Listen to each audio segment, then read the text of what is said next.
Well, experts say there are three main factors for the boom in medical tourism to China: advanced technology and the state-of-the-art facilities, the number of hospitals available, and the lower cost. Well, let's look at cost. A hip replacement costs as much as $48,000 in the United States. The same treatment in China would be around $13,000. For an immunotherapy treatment for some blood cancers, it would be close to $500,000 in the United States and $80,000 in China. China has introduced several government incentives to draw in more medical tourists. This includes easier access to foreign medicines for those pilot zone hospitals, visa-free arrangements for international visitors, and allowing foreign-owned hospitals in selected cities. And many medical tourists to China have been sharing their experiences on social media. Amie Brillu-Ogden, who lived in China previously, travelled for treatment from the UK, and her videos like this one went viral. She told me about the speedy and cost-effective service that she received.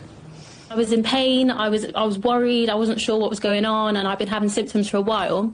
And I was in the kitchen talking to my wife and complaining, saying, you know, by the time it takes me to get my GP appointment, I could have already flown to China, got it sorted, and come back. And then it was almost like a light bulb moment, and I thought, well, yeah, why don't I just do that instead of wait all this time? And that's really what prompted it. And I booked my flight for the very next week, and I got it sorted within like 12 days. You took to TikTok to detail your medical experience in China, and the post went viral. So at the beginning, I did receive some almost negativity to say, well, that's ridiculous. Of course it would be more expensive to go to China than to go private in the UK. Why don't you just go private in the UK if you want to do that, blah, blah, blah, blah. And then as I went through the journey, the tide sort of turned, and they were like, wow, how is this possible? Like, how much are you paying? And so I think it was almost the disbelief, and they thought it would be really, really, really, really expensive. But then obviously my costs were in total under £300 for the medical part, for obviously the endoscopy and the labs and everything. And then it was just shock. It really does depend on what it is you're looking to investigate, I would say. For example, if you're thinking, you know, let's say cancer, for example, let's say someone has cancer, that could be very, very, very, very long-term treatment. Is that something that that person is willing to do in China and live in China for that amount of time? That's something to take into consideration.